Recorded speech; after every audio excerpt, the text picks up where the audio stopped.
Good morning, good afternoon, and good night, wherever you're tuning in. We are Slava and Jonathan, bringing you the Side Quest podcast, where we talk about character development, stories, and all things that are world building.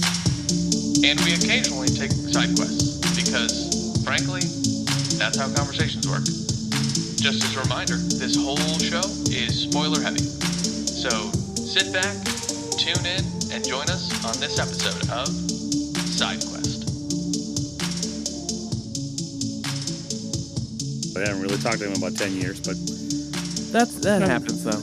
Nonetheless, nothing like an exorcism to bring you together. Right, nothing like an exorcism to bring three men together. Well, Jonathan. Hello, Slava. Another episode of Side Quest. Hello, adventurers. Welcome back. Side Questers? Questers? Adventurers is good. I think Hello, adventurers work. Hello, little adventurers. Today we dive into demons and exorcisms and... Welcome to Satan Quest. I mean, Side Quest. Oh my God. Kidding. Lord help us. Indeed. Hallowed be thy name. No, we're reverent, and especially to demons. Oh, boy. I think this episode, or 2, 3 if we get your buddy on for the guest episode, is going to be fun. Because I've read this book numerous times. I watched the book numerous times. I'm a careful purveyor. I'm a careful purveyor of horror. What does that mean? What is a careful purveyor?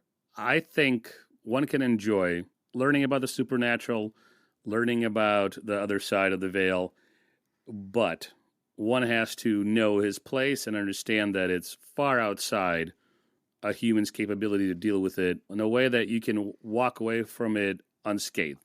So is reading The Exorcist playing with the occult or playing with the other side? No, it's reading about other people who've done it.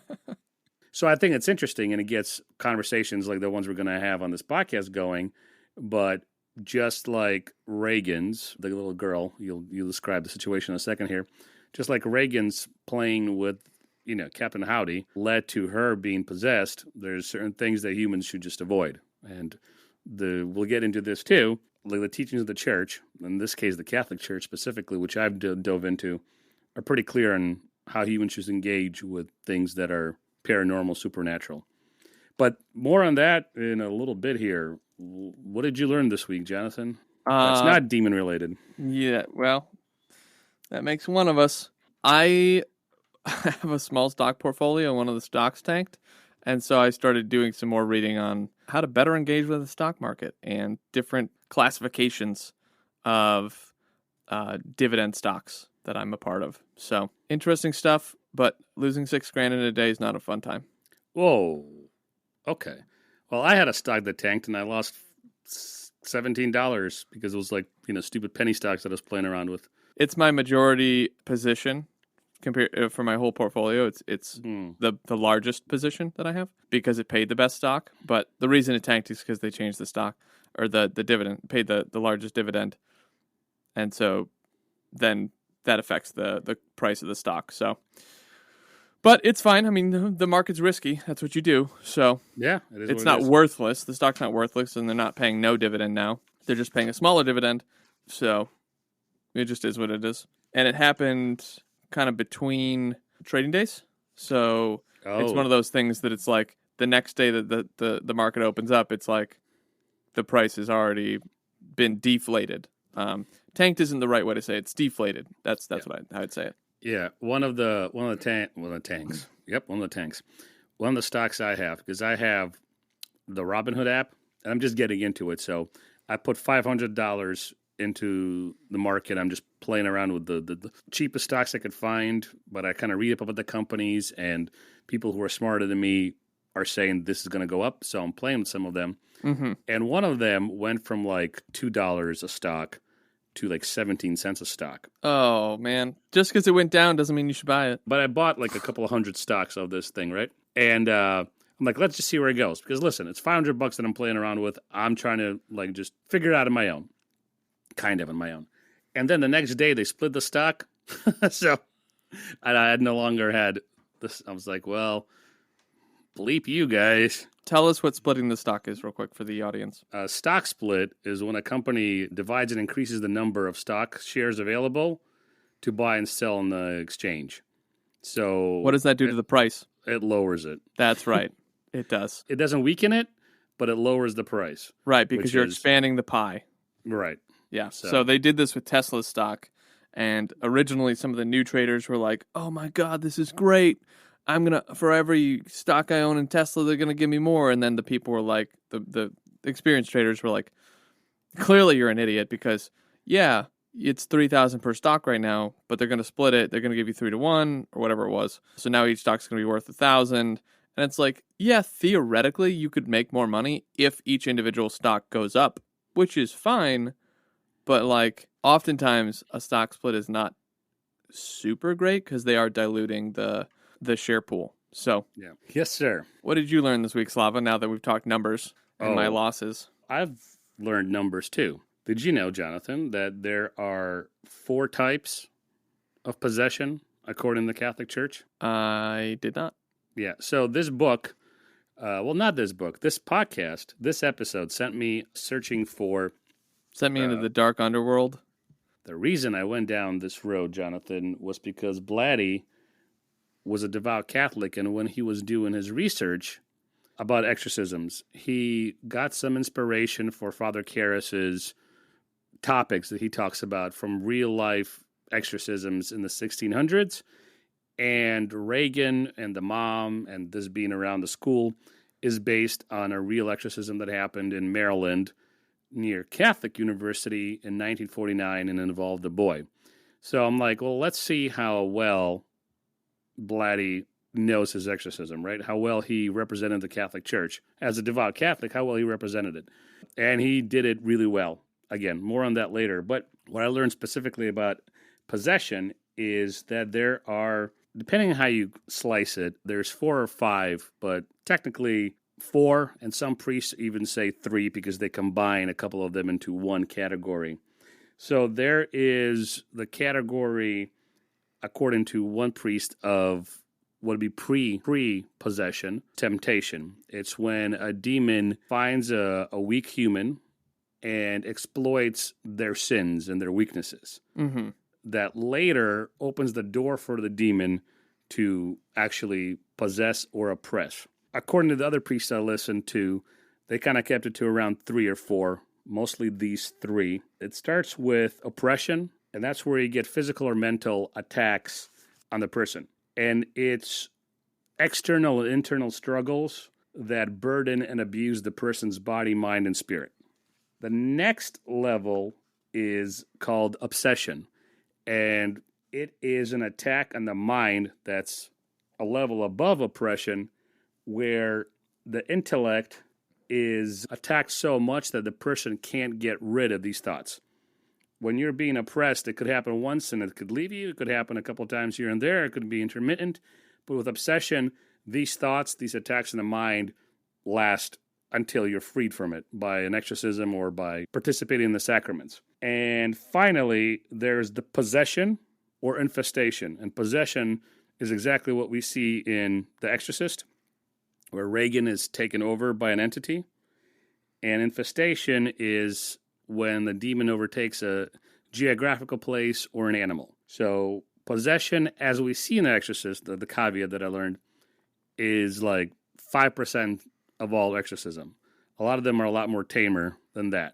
Mm-hmm. But once in a while, and this is why Blatty did it and why Blatty's movie got made, once in a while it goes to the level of possession that we see in the book and the movie. So I learned about possession this week, Jonathan. Oh, talk about that around the water cooler. You guys? I tried. It really emptied the room. And then Reagan takes the crucifix and puts it in the water cooler. Nope, that's not what she called it. Anyway, before we dive in, be sure to subscribe on your favorite podcast platform, wherever you like to listen to podcasts. So, summary of The Exorcist. This is the story of an actress who enjoys dinner parties, psychics, and priests. Her daughter is a lonely girl who plays with a Ouija board and encounters an invisible friend named Captain Howdy. Interestingly enough, her father's name is Howard. So, something to start with. Sometime after Reagan starts using the Ouija board, she starts acting really weird. So Chris takes her to doctors and psychiatrists, but she has an aversion to the medical folks for some reason that is never really explained, but Slava can correct me on that later. They can't find a solution. No solutions for Reagan. And then Reagan takes a dive off the deep end and gets heaps worse. And her mother is at a loss and seeks to get an exorcism from a priest that she knew. However, the priest is having issues of faith himself. And then the story continues where one of Chris's friends, who is a director, because she's an actress, ends up dead on her doorstep, and now a detective gets involved. So we've got a priest who doesn't really have faith, a detective who's trying to investigate a murder, but also Chris doesn't want him to know that her daughter is possessed by a demon because it seems weird because Chris doesn't believe in a spirit realm. And we have a few other characters. We have Carl, we have Willie, Shelby. What's the other? Sharon. And a book about witchcraft and a few other priests. But an exorcism takes place after the priest Karras, who is having his faith issues, does everything he can to disprove that a possession is currently going on, because the Catholic Church, which Slava will get into in a bit, has a regimented criteria on determining whether or not an exorcism really is going to take place, which is fair. I like a good system. And then the ending is a little strange, where Karras invites the demon to possess him instead and throws himself out of a window. So the same window that director Dennings gets thrown out of the window. Right. So that's the summary of the book. It's quite interesting. It's certainly crude in a few places because it's an exorcism and there's a demon possessing a young 12-year-old girl. So certainly warning to the readers, if you're squeamish or don't enjoy profanity and blasphemy. That's not even the worst part of it. No, it's the self-harm. The self-harm with the crucifix and the blood and the yeah. Anyway, so all bets are off. What is the sign that they put before hell in Dante's Inferno? Abandon hope, all ye who cross beyond this point. Yeah. So abandon all hope who turn on the Exorcist inaudible in the car. Yes. Yeah. Well, when your friends get in, it's a whole thing. Anyway, I don't want to talk about it. So Slava, why don't you dive into some of the background here of the book? Yes. So I'm going to start with the author, and I have a lot of notes on him, but maybe I'll keep it to the top-level notes, and then as we go through the book, I have some notes in my journal here, and I'll bring them up as and if necessary. So William Peter Blatty, born in 1928, died in 2017. He was an American writer, director, and producer, best known for The Exorcist in 1971 and the screenplay 1973. Now, there's 2 screenplays and 3 versions of the movie. I think the best version is the one you haven't seen on Amazon Prime or the director's cut, because although I think movies and books and even the best adaptation produce 2 separate products, if you will, yeah, I think after reading everything about Blatty and reading his book about how he wrote The Exorcist, so the second version of the script and the director's cut movie is what I'll be referencing, because it's Blatty's wish to tell a story a particular way. And yes, the movie's a separate product, but I think it's just fair to... author's intent. Author's intent, yeah. Sometimes I wouldn't care. Like my position on Kubrick and King with The Shining, it's a completely separate thing. Enjoy each product separately. But here, the director was an agnostic, and from what I read, he was a bit of an ass. The agnostic part didn't make him an ass, but him just being an ass made him an ass.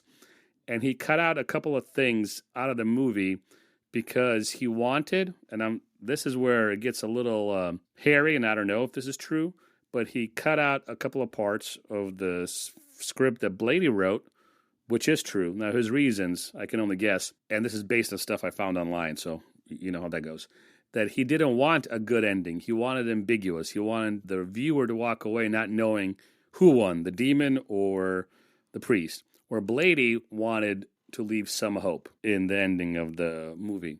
So I'm going to go with Blatty's because I think it's still dark, it's crass, it's a horrific story, but at the end, even though it's a good ending, What Blatty did well is still keep it a little ominous, but it wasn't like bereft of hope.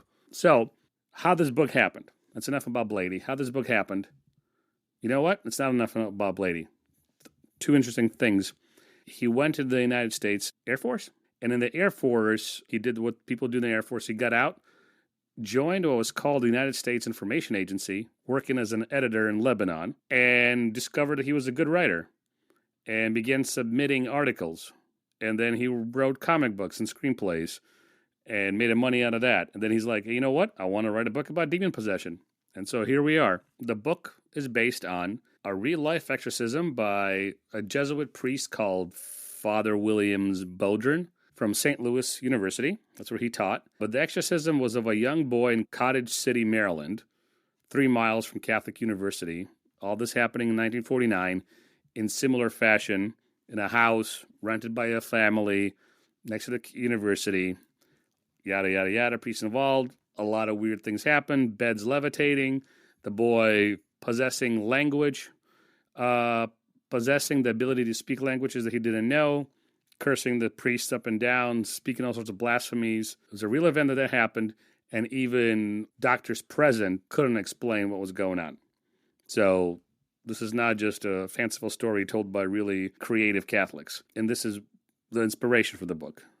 The parts of the book that describe bad exorcisms and where Karras talks about mumbo-jumbo, like, Miss McNeil, don't put stock in it because nobody knows what a good exorcism is, not even the Catholic Church. That's why we stopped doing them. When he and Chris talk and when he and Kinderman talk, he references a couple possessions in past years, like past 100, 300 years, and they're called the Loudon possessions. And they happen in Normandy, and then they happened in Louviers. And these things were an absolute spectacle. People were going nuts because they were spectating the exorcism.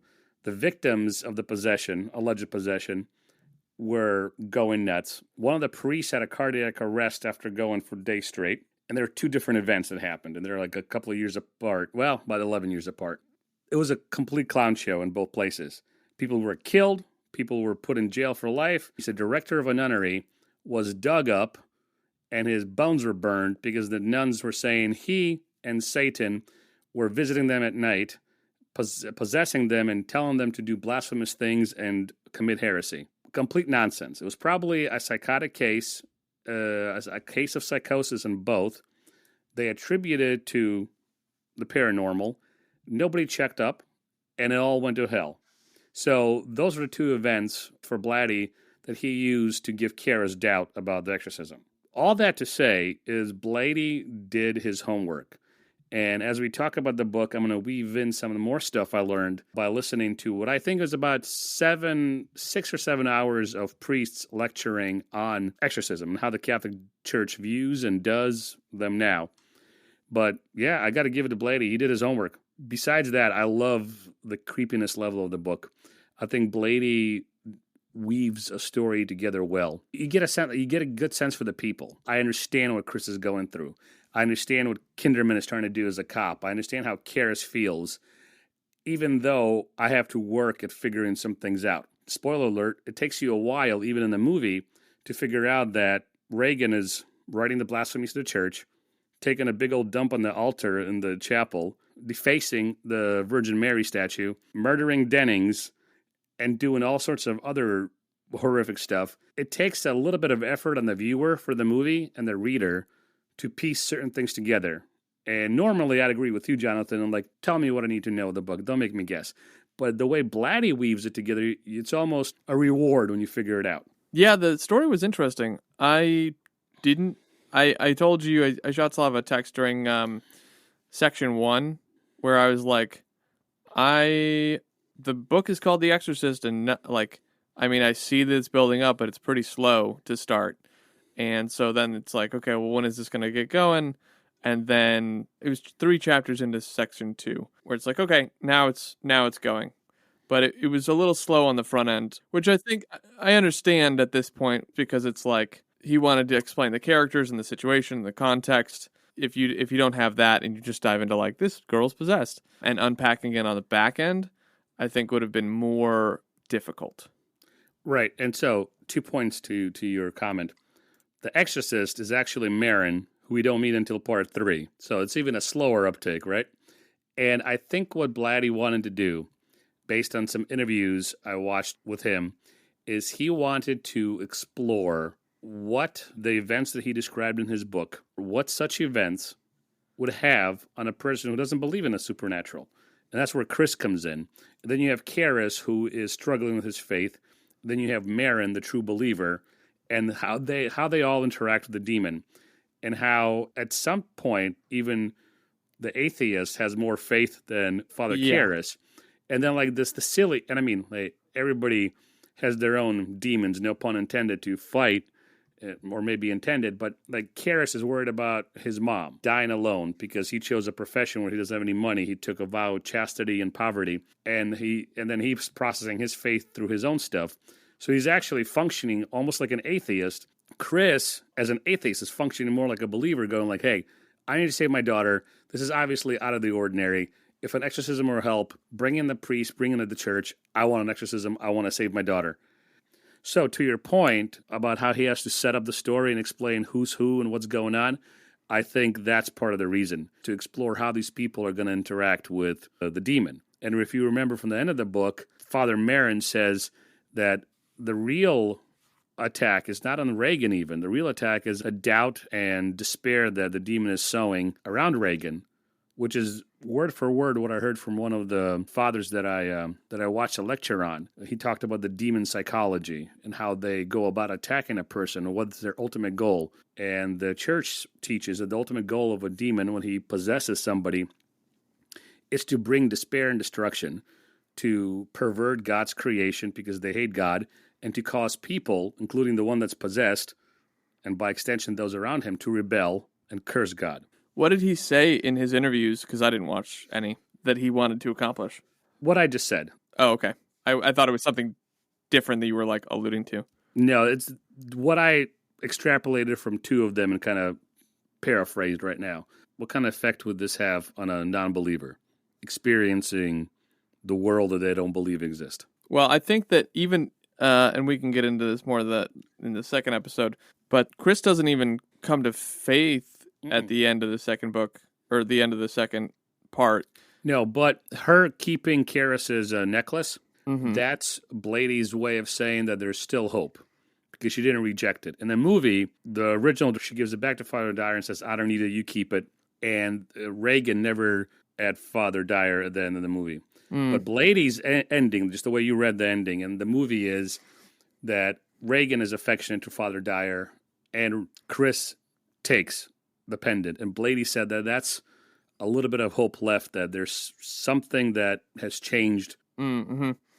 Yeah, I think it's interesting how a person without faith, an atheist, in this book, treats an exorcism as if it was a required surgery, and then you move on with life. Well, that's how the doctors present it to her, and she takes it on. Right. But it's not unpacked. This is one thing that's not unpacked, is like, how do you engage with the world after you have an encounter of the spirit at that caliber? Like, it affects your worldview. I know that you talk about worldview a lot, and I don't think Chris's character, we don't have enough time with her after the fact. She packs up her shit and she leaves. Okay, most people who have something like this occur, from the few that I've talked to, at least have questions after the fact that they wrestle with. So, well, there is a trilogy, apparently, at least a second book called Legion. I don't know anything about it. I just found out about that about 3 days ago, and I tried to buy this on Kindle so I can take quotes from it. Amazon said, you might also want to read Legion, also by William Blatty. I'm like,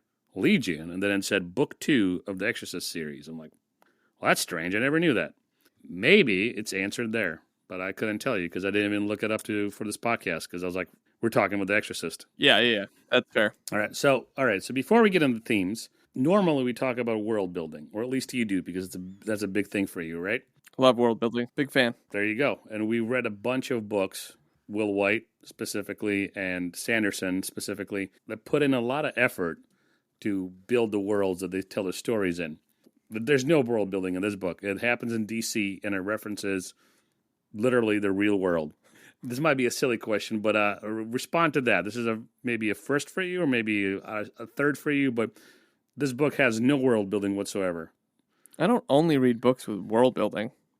I read philosophy, theology, anthropology. I read memoirs. Go back to some of the previous episodes. I'm like, I finished 3 books this week. What'd you do? And you're like, I hate everything about who you choose to be as a person. So, well, question still stands. There wasn't an accusation like you only read fantasy and manga. As a fiction book, would you say this is one of the few that you read that had no world building at all? It's less common on my reading list to read fiction, things that are based on real events. Mostly when I dive into stuff like that, it's historical context and it's educational rather than slice of life like this happened. So it's more rare for me to dive into something like this than it would be for other things. Like I read, based on your suggestion, Where the Crawdads Sing. And it's like, okay, that's not a one-for-one real event thing, but like it's close enough that the author was put on trial, I think you said, for like murdering the person that she kind of alludes to in the book. And it's like, oh, so this might be a story, but it's still real world enough because it happens in Louisiana and the swamps and like Carolinas. It's all the same to me. I'm in the Midwest. It's yeah. We don't get out much. No, okay, fair enough. I just thought some sort of response from you because I know how much you love books when it comes to fiction, not philosophy and anthropology. But when it comes to smart aleck, I think this is just one of your I call it passions or interests or whatever. So yeah, it is because world building takes a lot of work. It's a creative. You have to love world building, or you have to be 6 books deep and it's justified for what you're trying to do with whatever your series is.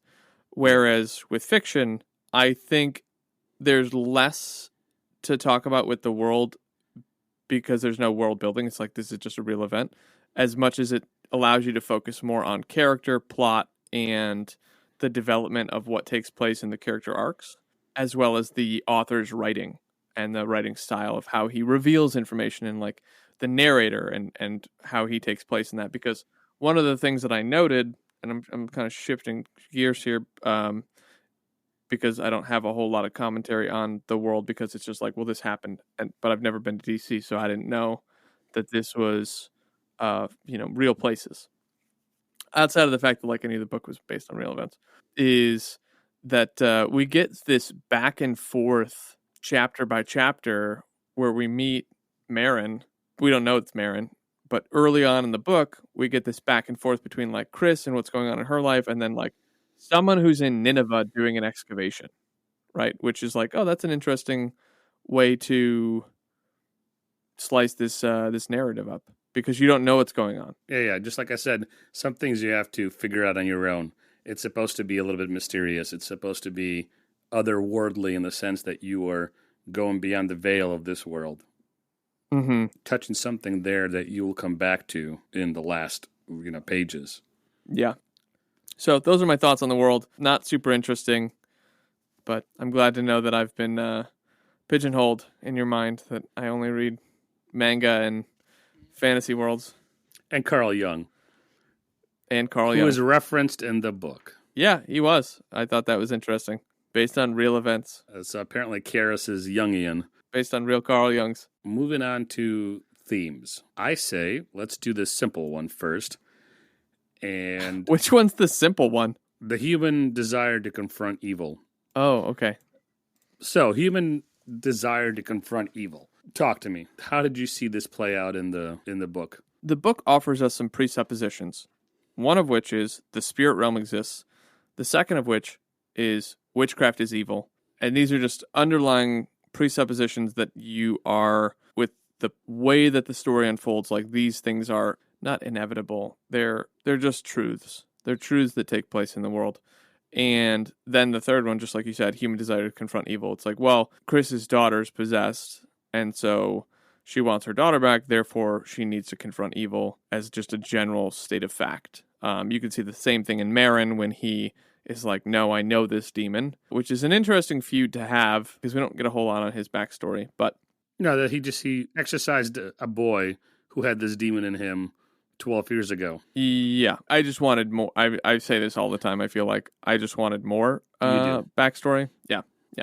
So nothing new from me over here. Just the same old Jonathan. Manga reading, world building, wanting more, Jonathan.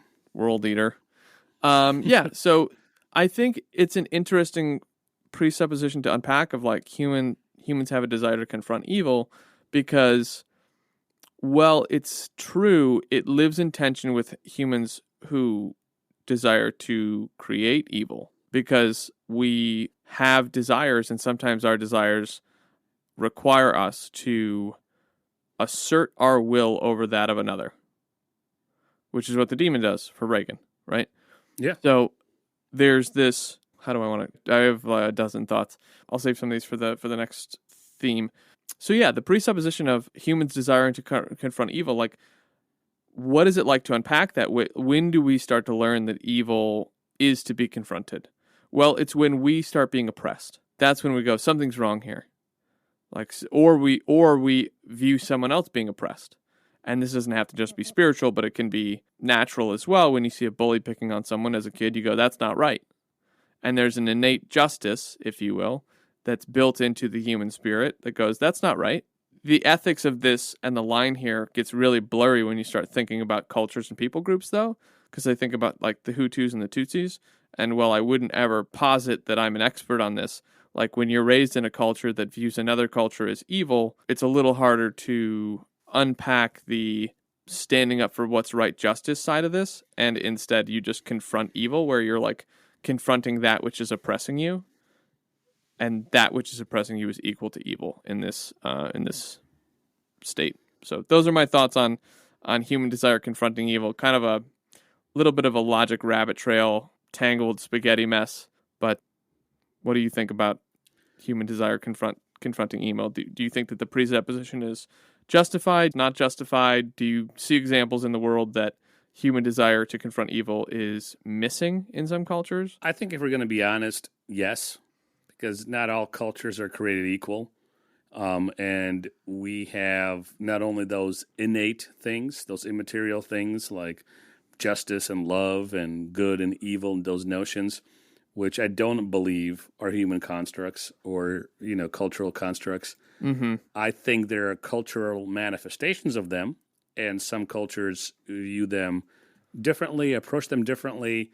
And in those gray areas, I put no flag in the ground. But where I do put a flag in the ground is not all of those things are equal. Right. Right? And in the book, human desire to confront evil, or you could say human desire to solve problems, you could dice it down and sanitize that a little bit.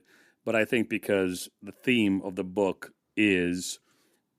the plot of the book is a girl being possessed and her mother doing everything that they can to save her little girl. Kara's doing everything that he thinks is right for the little girl. And at times his skepticism is infuriating, not just for Chris, but for the reader. Yeah. And his skepticism is not driven necessarily by moral certitude, although he says it does, and I think he believes it does. Sometimes his skepticism is his doubt of God and his goodness and the faith and what he's doing with his life because he left his mother to die, all that nonsense. But he is still driven by a desire to stop whatever the evil is, whether it's natural evil, like this girl's the broken mind, or a spiritual evil. A demon's attacking her, which, quick side note, parenthetical side quest here, the position of the Catholic Church is you exhaust all natural, logical, rational explanation, scientific and medical, before you do an exorcism. Because if it's just a broken mind or a mental issue, they need natural help because the chemicals in your brain's not working. So you need natural remedies to get those chemicals working right. But what they say is the demons will attack vulnerable people like that. So even if the only problem Reagan has is the catatonic state, hysteria because of the divorce, Karis should have at least considered, well, is this vulnerable girl still open to demonic attack? And then you have Marin, the quiet saint, kind of the saintly old guy who is a true believer. He knows what he's getting into. He risks his life and actually dies to save the little girl. He's done an exorcism before, and he just beelines to what he needs to do and just does it. Mm-hmm. Yeah, the 3 different views, I guess I'd say, is an interesting spectrum because you, just like you said, there's the non-believer, there's the sort of believer, and then there's the devout believer. And each one of them is struck to confront evil, although differently.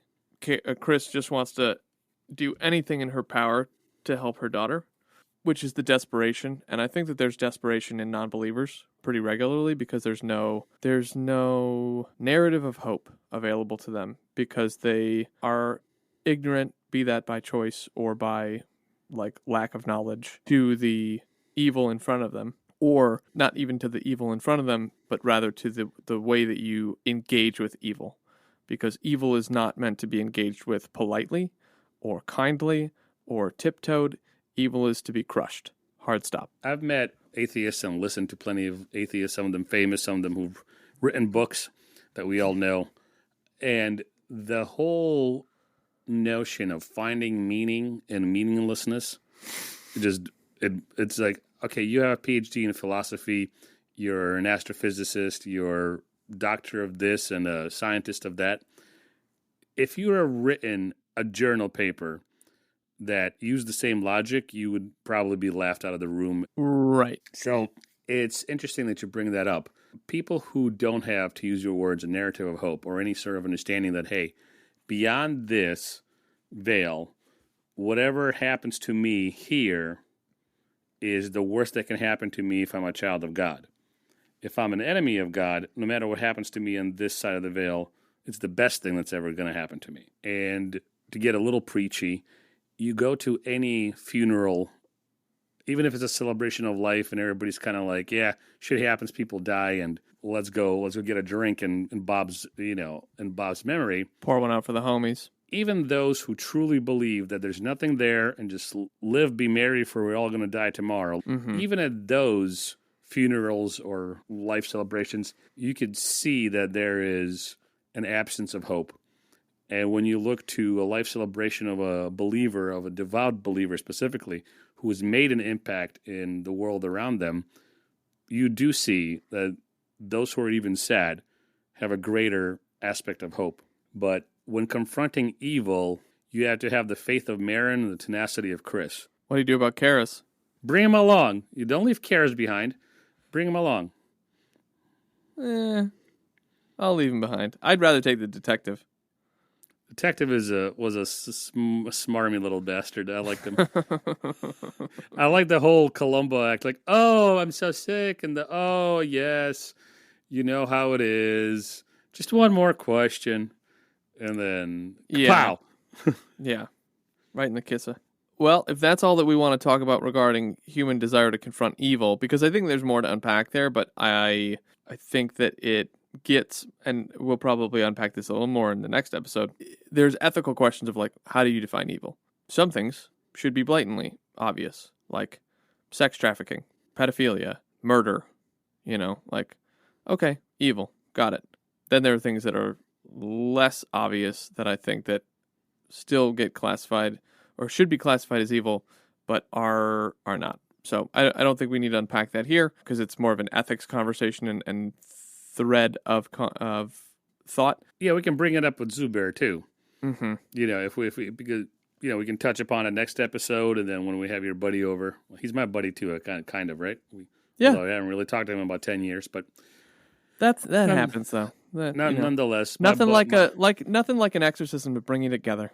Right, nothing like an exorcism to bring 3 men together. So the next theme that we are gonna sort of dance around is a new reality addressing the spirit realm. So Chris's character has no context, and this is part of what I mentioned a minute ago in my answer when I was like, well, people who are without faith in Christ specifically have no hope, and so it's partly due to a lack of knowledge or ignorance, if you will. And the thing is, we're all ignorant about something, so ignorance is not necessarily a bad thing.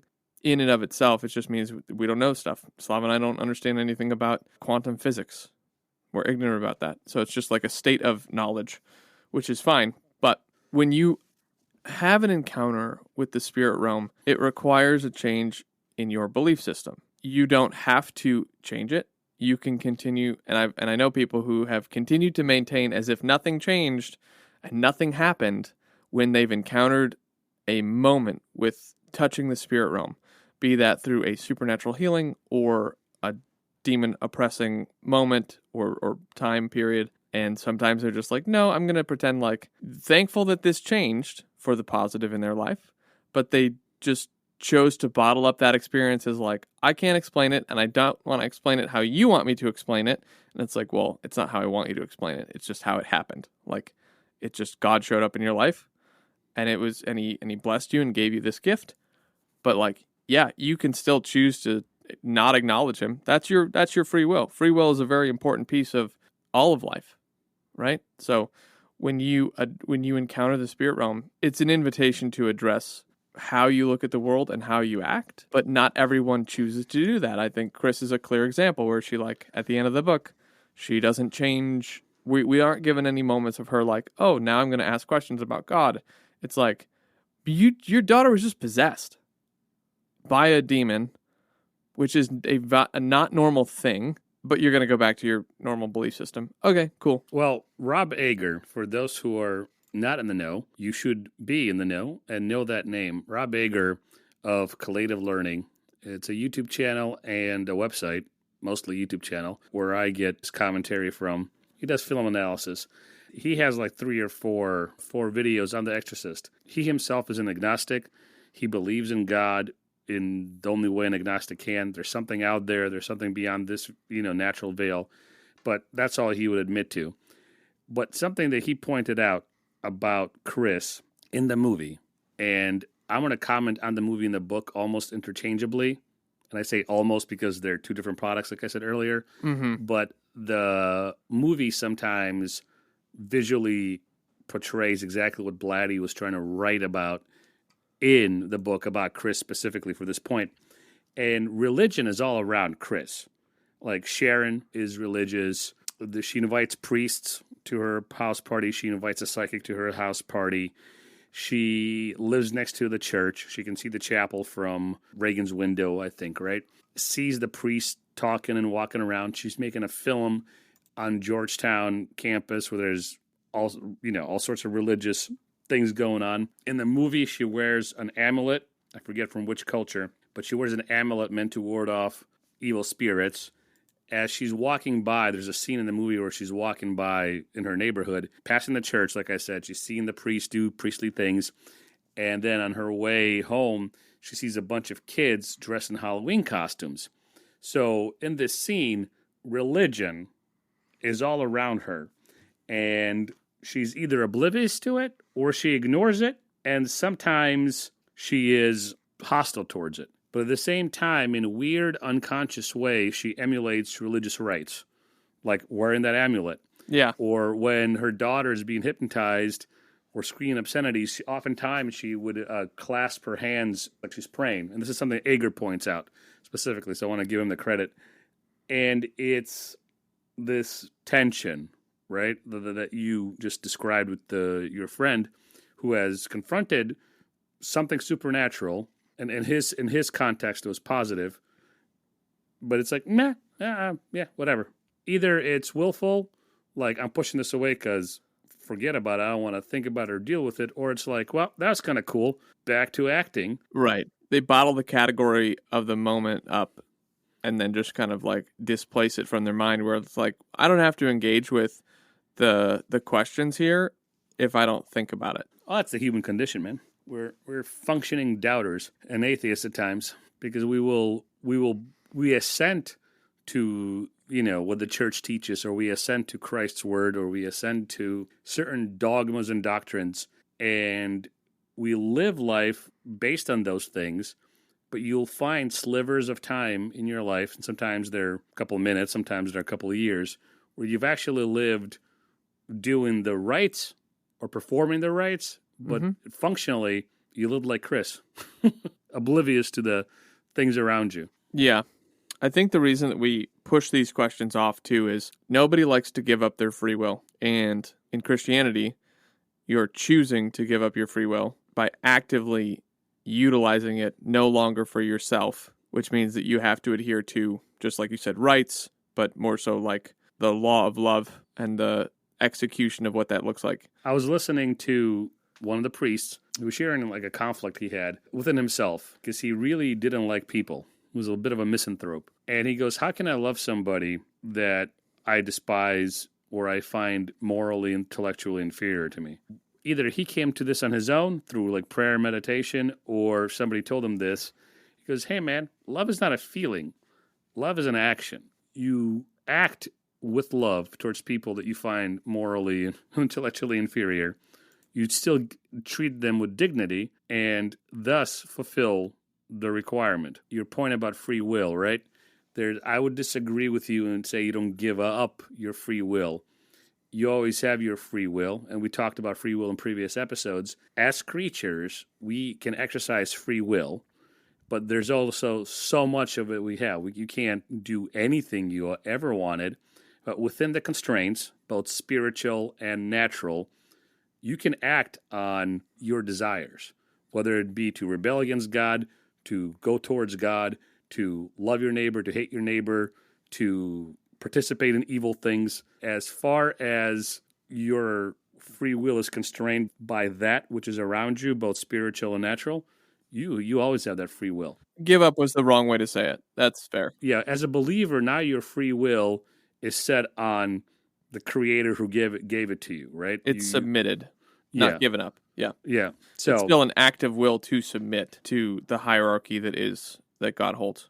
Anyway, we're going to wrap up here. That is the episode. Let us know in the comments what you thought about The Exorcist. Have you read it? Have you not read it? Have you had the audiobook playing and then it got to one of the crass parts and your friend was getting in your car?